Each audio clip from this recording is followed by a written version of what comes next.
ಎಲ್ರಿಗೂ ನಮಸ್ಕಾರ.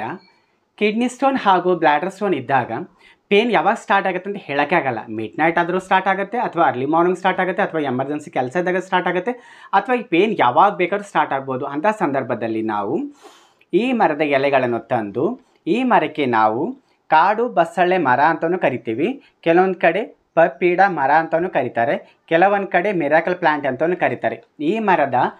ಈ ಮರದ ಎಲೆಗಳನ್ನು 3 ಎಲೆಗಳನ್ನು ತಂದು ಚೆನ್ನಾಗಿ ತೊಳೆದು ನೀವು ಜಗಿದು ತಿನ್ನುವುದರಿಂದ ನಂತರ 3 ಗ್ಲಾಸ್ ಲುಕ್ವಾರ್ಮ್ ವಾಟರ್ ಕುಡಿಯುತ್ತಾ ಬಂದಲ್ಲಿ ಬಿಫೋರ್ ಬ್ರೇಕ್ಫಾಸ್ಟ್ 3 ಎಲೆ ಹಾಗೂ 3 ಗ್ಲಾಸ್ ಲುಕ್ವಾರ್ಮ್ ವಾಟರ್, ಬಿಫೋರ್ ಡಿನ್ನರ್ 3 ಎಲೆ ಹಾಗೂ 3 ಗ್ಲಾಸ್ ಲುಕ್ವಾರ್ಮ್ ವಾಟರ್ ನೀವು ಸೇವಿಸುತ್ತಾ ಬಂದಲ್ಲಿ 7 ದಿವಸದಿಂದ 10 ದಿವಸ ನೀವು ಸೇವಿಸುತ್ತಾ ಬಂದಲ್ಲಿ ಕಿಡ್ನಿ ಸ್ಟೋನ್ ಸಂಪೂರ್ಣವಾಗಿ ಡಿಸ್ಟ್ರಾಯ್ ಆಗಿ ಯೂರಿನ್ ಮುಖಾಂತರ ಹೊರಗೆ ಬಂದುಬಿಡುತ್ತೆ. ಯೂರೆತ್ರ ಸ್ಟೋನ್ ಆಗಿರ್ಬೋದು ಅಥವಾ ಬ್ಲ್ಯಾಡರ್ ಸ್ಟೋನ್ ಆಗಿರ್ಬೋದು, ಡಿಸ್ಟ್ರಾಯ್ ಆಗಿ ಯೂರಿನ್ ಮುಖಾಂತರ ಹೊರಗೆ ಬಂದುಬಿಡುತ್ತೆ.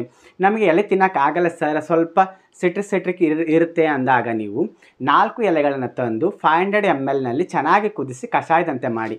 ಕಷಾಯದಂತೆ ಮಾಡಿದಾಗ 500 ml ನಿಮಗೆ 300 ml ಆದಾಗ ಮುಂಜಾನೆ ಹಾಗೂ ಸಾಯಂಕಾಲ ಬಿಫೋರ್ ಬ್ರೇಕ್ಫಾಸ್ಟ್ ಹಾಗೂ ಬಿಫೋರ್ ಡಿನ್ನರ್ 7 ದಿವಸದಿಂದ 10 ದಿವಸ ನೀವು ಸೇವಿಸುತ್ತಾ ಬಂದಲ್ಲಿ 100% ನಿಮ್ಮ ಸ್ಟೋನ್ ಡಿಸ್ಟ್ರಾಯ್ ಆಗಿ ಹೊರಗೆ ಬಂದುಬಿಡುತ್ತೆ. ನೀವು ಯಾವುದೇ ಕಾರಣಕ್ಕೂ ಈ ಜ್ಯೂಸ್ ಆಗಲಿ ಅಥವಾ ಎಲೆಗಳನ್ನು ತಿಂದ ನಂತರ 1 ತಾಸು ಯಾವುದೇ ಕಾರಣಕ್ಕೂ ಆಹಾರ ಸೇವಿಸಬಾರದು. ಇದೇ ರೀತಿ ನೀವು ಸೇವಿಸುತ್ತಾ ಬಂದಲ್ಲಿ 7ರಿಂದ 10 ದಿವಸ ನೀವು ಸೇವಿಸುತ್ತಾ ಬಂದಲ್ಲಿ ಕಂಪ್ಲೀಟಾಗಿ ನಿಮ್ಮ ಕಿಡ್ನಿ ಸ್ಟೋನ್ ಹೊರಟಾಗಿ ಹೋಗುತ್ತೆ.